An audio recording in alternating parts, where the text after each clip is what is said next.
Usine Up, l'émission de l'usine nouvelle et d'Epoca Up qui met en lumière les startups et scale-up porteuses de sens, d'innovation et de savoir-faire à la française.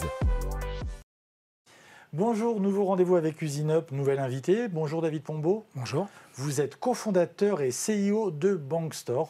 Exact. Merci d'avoir rejoint Usine Up. Je vous rappelle le principe, je vais vous poser quelques questions et puis nos experts, nos 5 experts vont venir vous titiller sur certains points de votre business plan. Alors, vous avez créé la première plateforme de néo-courtage pour les particuliers. De quoi s'agit-il précisément ?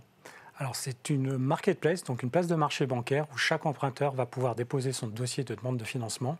Et en face, toutes les banques vont pouvoir y répondre. Donc, il y a un lien direct entre l'emprunteur et les banques et il n'y a plus de courtier. Donc, l'emprunteur devient lui-même son propre courtier, tout simplement. C'est-à-dire que moi, demain, je veux... Alors, est-ce que si je veux faire un crédit à la consommation ?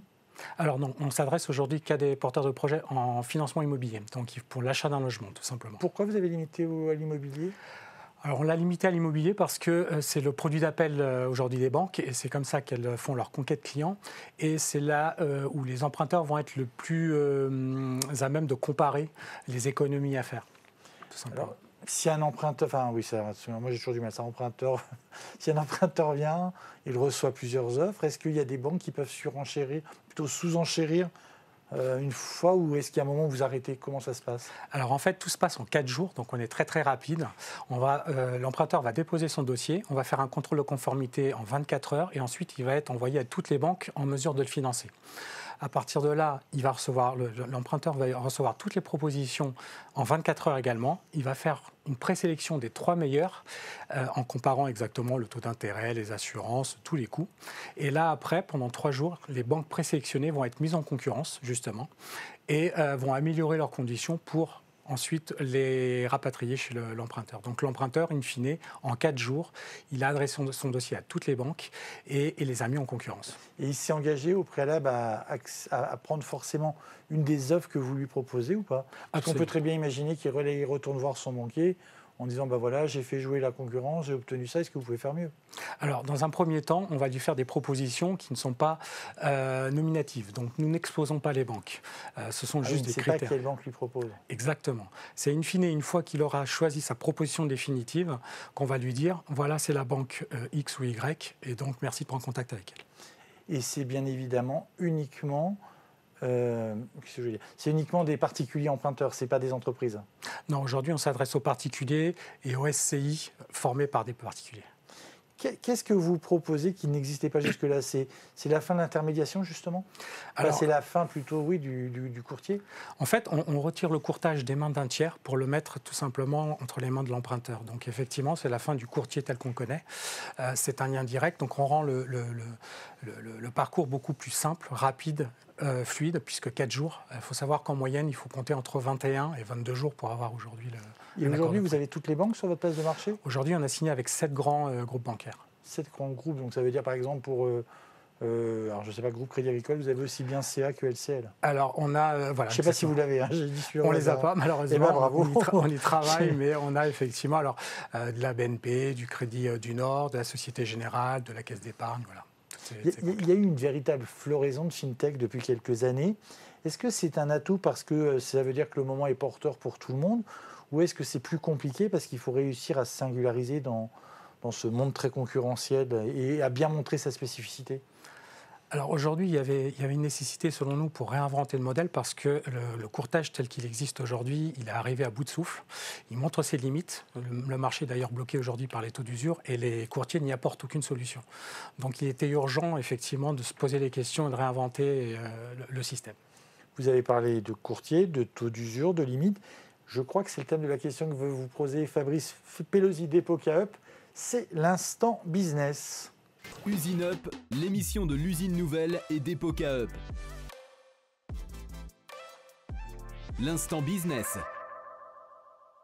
Bonjour David, je m'adresse aujourd'hui au cofondateur de Bankstore, qui est évidemment un grand expert du crédit immobilier.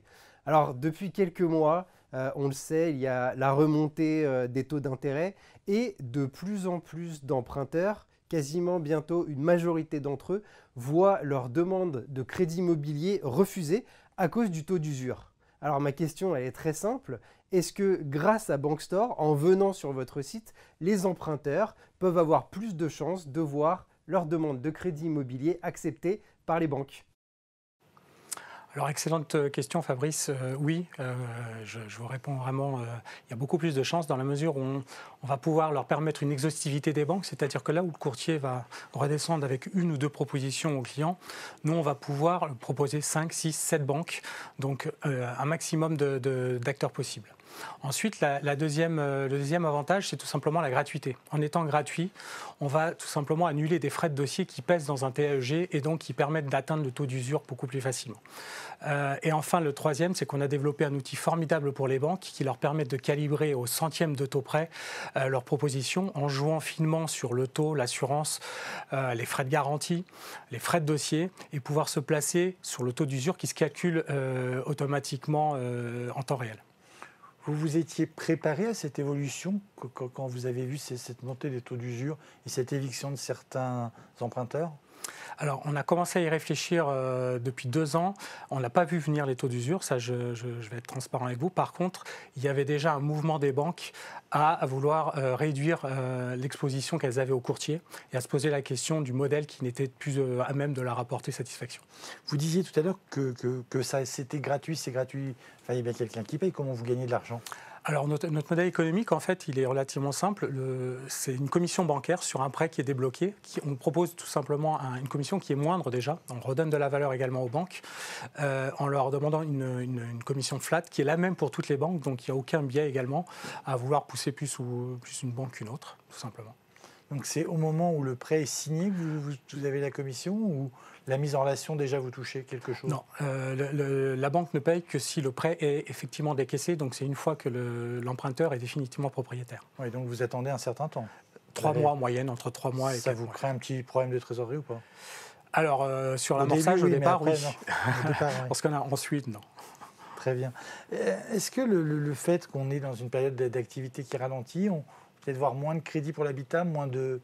Il y a l'inflation, il y a quand même un certain nombre d'évolutions, d'incertitudes plutôt, qui pourraient peut-être geler des projets immobiliers. Vous êtes prêt à affronter ces difficultés-là? Vous les avez sinon anticipées? Vous avez en tout cas eu le temps de vous adapter? Alors, on s'y adapte. Alors, il faut savoir qu'on a des coûts de structure très légers, puisqu'en ayant un fonctionnement full digital, on n'a pas besoin d'avoir une pléthore de conseillers, on n'a pas de commerciaux. L'idée, c'est de rendre le parcours le plus autonome possible dès le départ par le digital. Et ensuite, on s'y adapte effectivement en parlant avec les banques, en essayant de calibrer la solution pour qu'elle leur permette de travailler sur un maximum de dossiers. Ensuite, c'est un marché, on opère sur un marché qui est quand même énorme. Il y a plus de 200 milliards de production annuelle, donc même s'il y a des fluctuations à plus 5 ou moins 5 par an, ça reste relativement porteur pour nous. Est-ce que qu'est-ce qui convainc les banques de venir chez vous? C'est le fait qu'elles vont garder plus de valeur, c'est ce que vous disiez tout à l'heure? Alors, clairement, on leur redonne de la valeur puisque ce sont des commissions moindres et on leur permet tout simplement de se positionner sur tous les clients qu'elles sont en mesure de financer. Donc, elles n'ont que des dossiers sur lesquels elles peuvent se positionner. Donc, tous les clients qui ne répondent pas à leurs critères ne leur sont pas proposés. Ça, c'est un gros avantage. Ah ouais, donc en aval, en amont, elles vous donnent toujours une liste de critères du type de client qu'elles veulent. Donc, si elles veulent, je sais pas, certains montants d'investissement minimal, un dossier plus faible, elles ne le voient même pas passer. Non. Effectivement, l'idée, c'est de répondre le plus finement possible et à la problématique des emprunteurs, d'avoir un maximum de propositions de banques qui sont en mesure de les financer, mais également à la problématique des banques de se dire je ne cherche que des clients qui répondent à ces critères-là et je ne suis pas pollué ou je ne suis pas obligé d'aller faire des refus en cascade face à des personnes que je ne pourrais pas financer ou que je ne souhaite pas financer. Et vous pourriez aller jusqu'à vous diversifier sur d'autres marchés du crédit, si à imaginer que demain l'immobilier marche moins bien? Alors, qu'il est vraiment moins bien, vraiment très mal. Alors, le système est développé pour tourner également avec le prêt professionnel. Alors, on ne l'a pas encore intégré puisque ce sont d'autres branches dans les banques qui peuvent traiter ces demandes-là. Et puis, bien sûr, ce ne sont pas les emprunteurs en direct, mais les entreprises. Mais le prêt professionnel est la prochaine étape. Et vous en avez d'autres comme ça après? Vous avez toute une... On va avoir les assurances. C'est ça, hein? En fait, l'idée, c'est de créer une place de marché où on va trouver toutes les offres bancaires regroupées et où chaque personne pourrait y... Très bien, on va parler relations presse et médias. C'est l'instant RP Médias, ça tombe bien. Et c'est Caroline Chalindar-Ginet qui vous pose une question.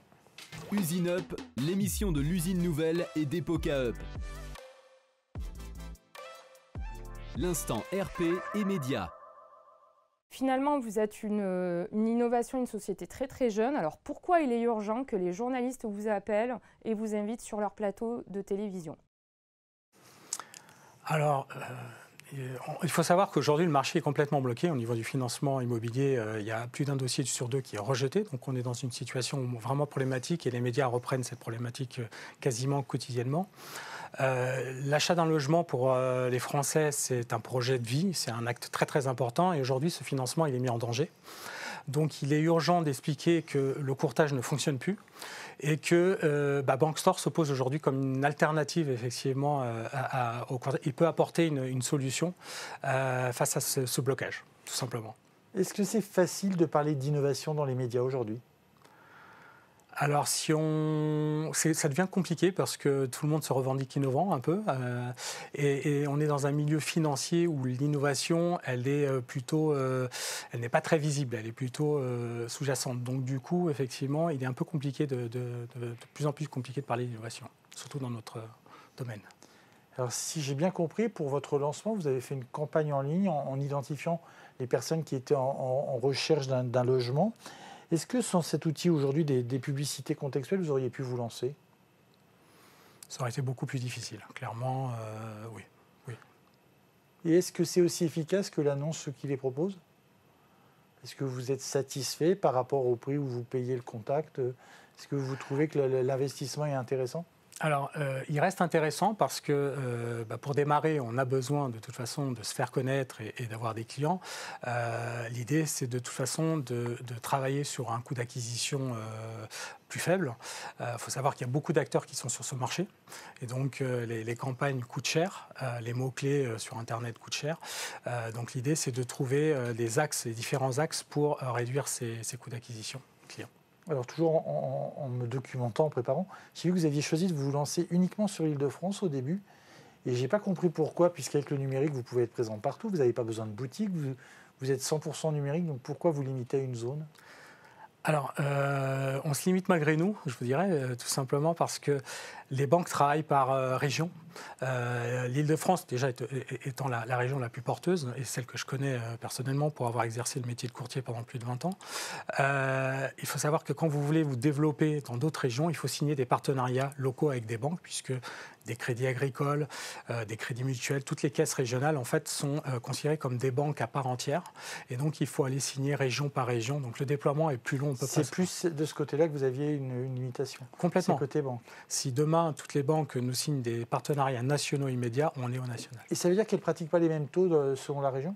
Exactement. C'est-à-dire qu'en fonction des parts de marché qu'elles ont localement, elles vont plus ou moins défendre, soit les défendre, soit être offensives pour aller capter des parts de marché aux concurrents. Alors le résultat de cette expérimentation en Île-de-France, vous êtes satisfait ? Alors on est très satisfait, on a eu un accueil formidable de la part des banques, on a des retours clients qui sont très très bons, donc ça valide le modèle et aujourd'hui l'idée c'est de le faire connaître à un maximum de personnes. Vous avez des outils de relations presse à destination des banques, plus particulièrement. On a parlé du grand public, de comment on pourrait lui faire connaître votre offre et comment ça marche. Mais les banques, de leur côté, vous avez d'autres moyens pour parce que vous avez finalement deux marchés, comme toute plateforme. Complètement. Aujourd'hui, on a, c'est moi-même d'ailleurs qui exerce ce rôle, on a le pôle relations banque qui effectivement se tient au quotidien. C'est-à-dire là, vous y allez plutôt, vous leur téléphonez, vous allez les voir. Exactement. Ça, c'est le meilleur moyen. C'est relations publiques version banque. C'est bien mieux que d'aller, d'aller sur LinkedIn. Complètement. Alors, on entretient toujours les réseaux, bien sûr, mais on va dire que les banques ne sont pas très actives sur LinkedIn. Très bien. Allez, c'est l'instant RH et on retrouve Alain Damon d'Epoca. Usine Up, l'émission de l'usine nouvelle et d'Epoca Up. L'instant RH. Alors Bankstore est au tout début de son histoire, mais vous avez une immense ambition, celle de bouleverser le marché et de changer les habitudes de recherche en matière de crédit immobilier. Mais pour soutenir ce développement-là, il vous faudra de plus en plus recruter, aller chercher des talents dans un marché dont on sait qu'il est extrêmement combattu. Et pour faire ça, la culture d'entreprise, on le sait, est un élément clé. La façon d'être, un état d'esprit, des valeurs auxquelles les collaborateurs adhèrent. Quels sont les éléments clés de la culture d'entreprise Bankstore que vous mettez en avant et que vous mettrez de plus en plus en avant pour attirer à vous les meilleurs candidats ? Alors, on a bâti Bankstore autour de 3 piliers forts de valeurs. Donc, la première étant tout simplement l'autonomie. Faut savoir que, par exemple, le télétravail, la question ne s'est jamais posée chez nous, hein. Chaque fois qu'on intègre un nouveau collaborateur, on lui permet de choisir son mode de fonctionnement. Ça, c'est une première chose. Ensuite, je vous dirais qu'il y a la diversité.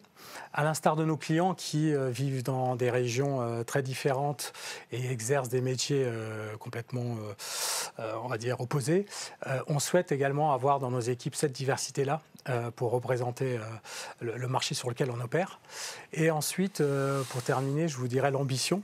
On veut proposer un projet porteur de sens à nos collaborateurs qui est celle de faciliter la vie des Français à une étape clé de leur vie. Vous êtes encore une petite structure, on peut le dire? On est une petite structure, on est 6, exactement. Et déjà à 6, vous avez travaillé votre culture, vous avez, avec les 2 autres cofondateurs, travaillé votre culture, vous avez fait ça comment?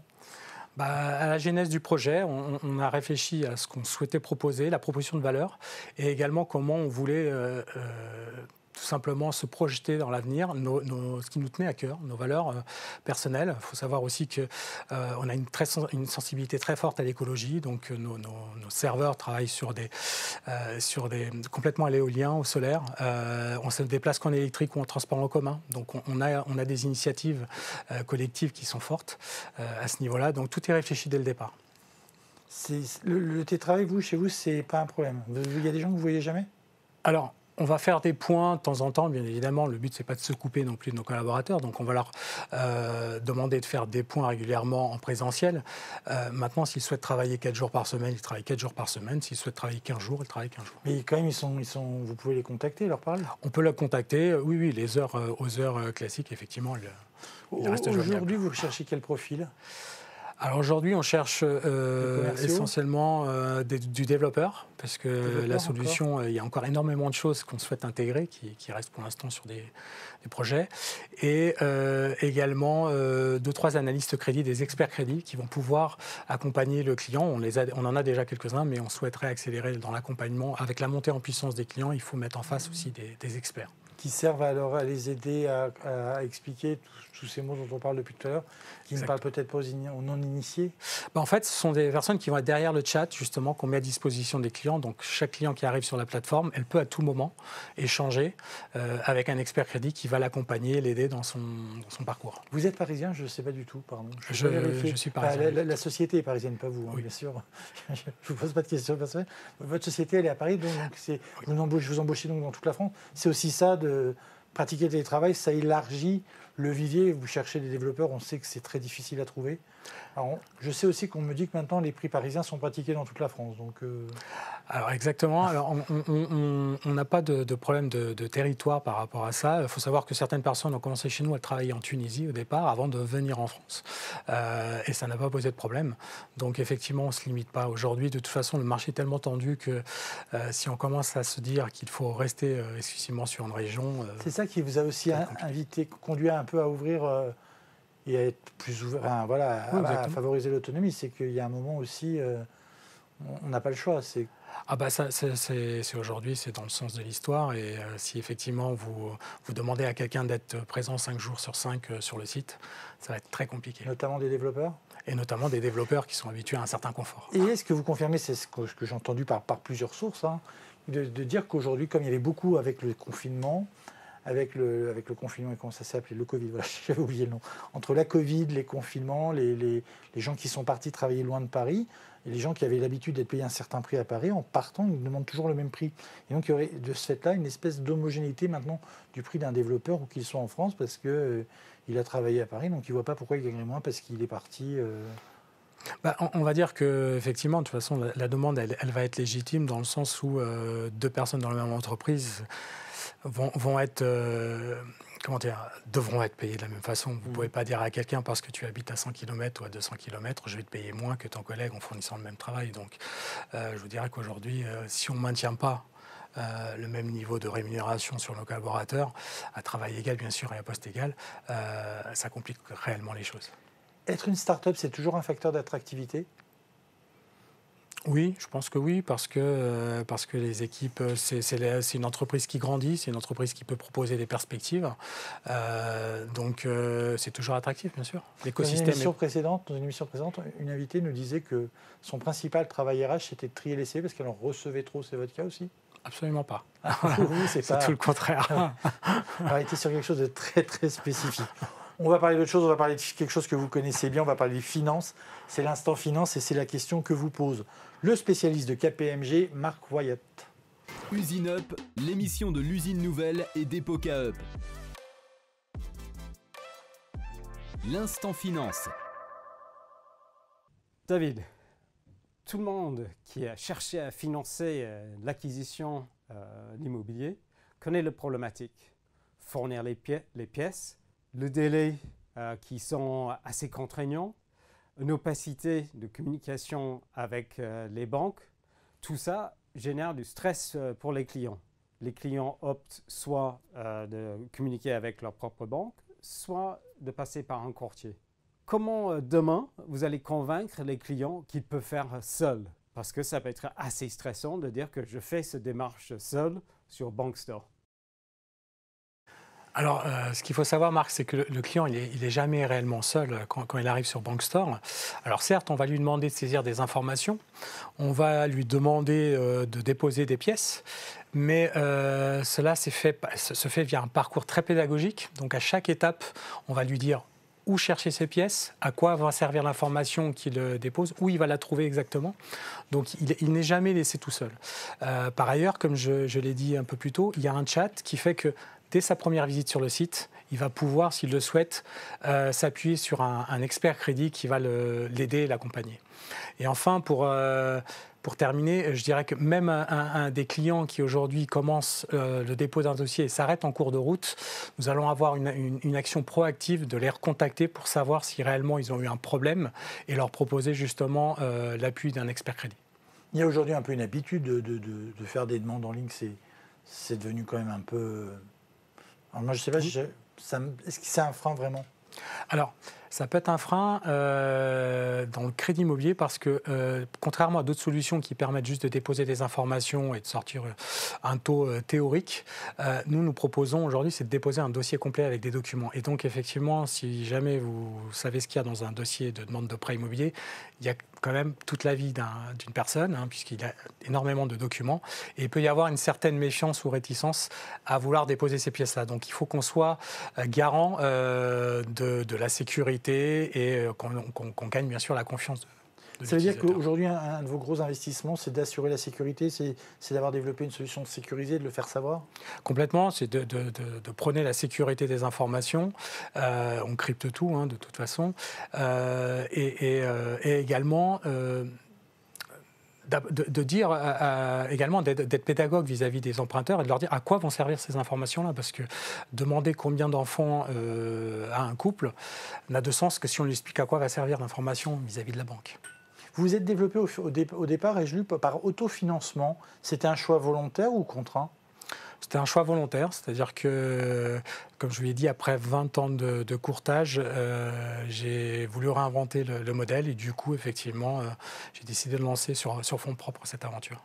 Vous allez lever des fonds prochainement ou vous attendez? Alors, on est en phase de levée de fonds, effectivement, sur un seed qui devrait se boucler dans les 45 jours. Ça sera, alors je rappelle toujours que l'émission est enregistrée mi-septembre, donc au moment où elle sera diffusée, vous aurez, je l'espère, levé beaucoup plus même que vous espériez. Ça va être pour développer quoi? Pour développer votre développement sur le territoire français, pour pouvoir aller plus vite, pour faire plus de publicité contextuelle et avoir plus de dossiers?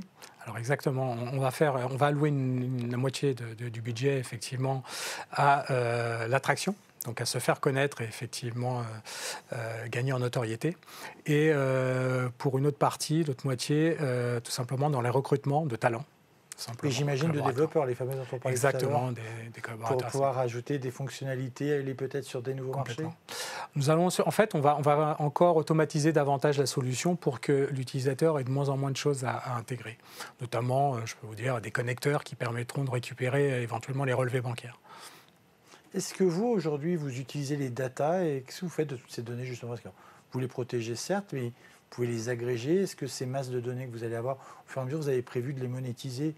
Pas individuellement, hein, je ne dis pas celles de monsieur Bis ou de monsieur Tartampion, mais globalement, observer des évolutions et vous en servir peut-être pour donner des informations aux banques.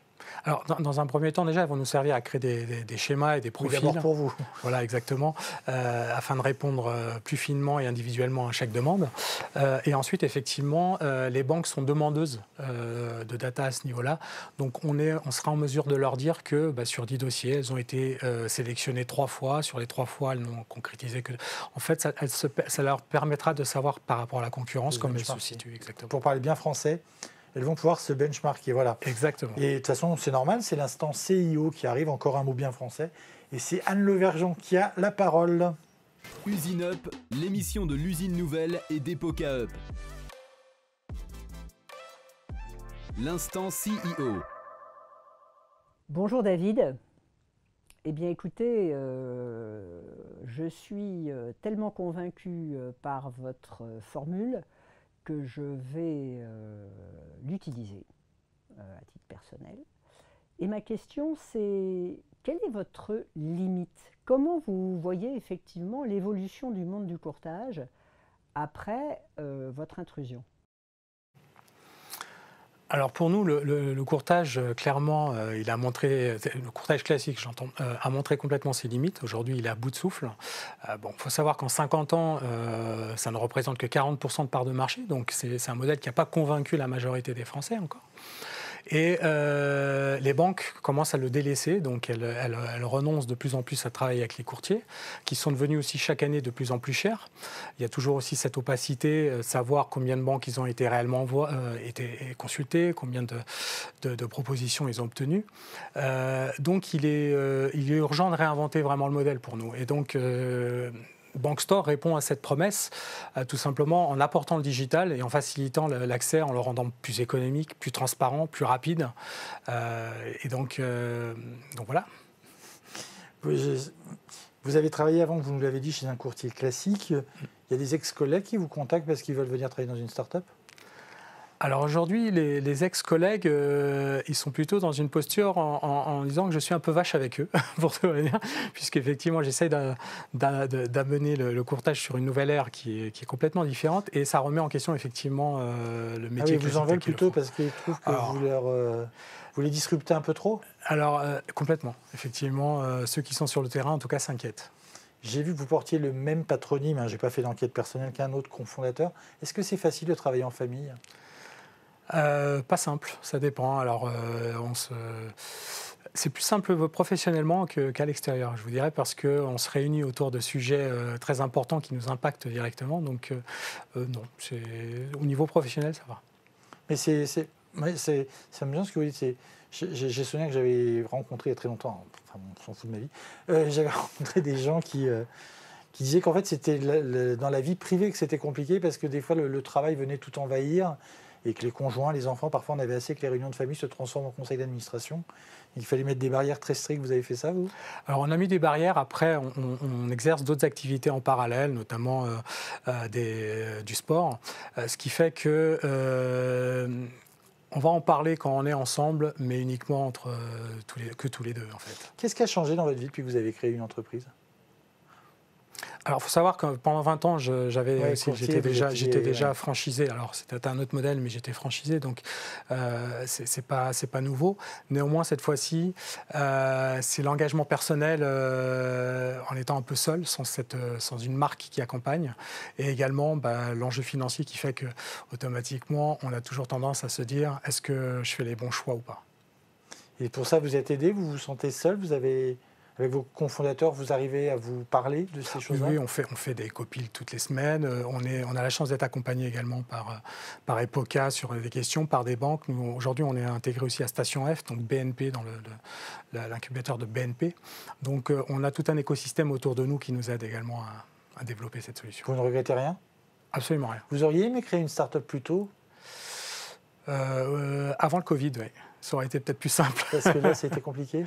Alors, ça a été compliqué, effectivement, d'organiser des réunions des banques, effectivement, de voir les banques. Et puis, ça s'est joué un peu de temps, souvent, à le Covid. C'est arrivé d'un seul coup. 6 mois plus tôt, ça changeait tout, peut-être. 6 à 8 mois plus tôt, on aurait concrétisé et pu lancer la solution plus rapidement, effectivement. En tout cas, merci beaucoup, David Pombo. Je vous remercie. Merci d'être passé par le studio. Je rappelle que vous êtes cofondateur et CIO de Bankstore.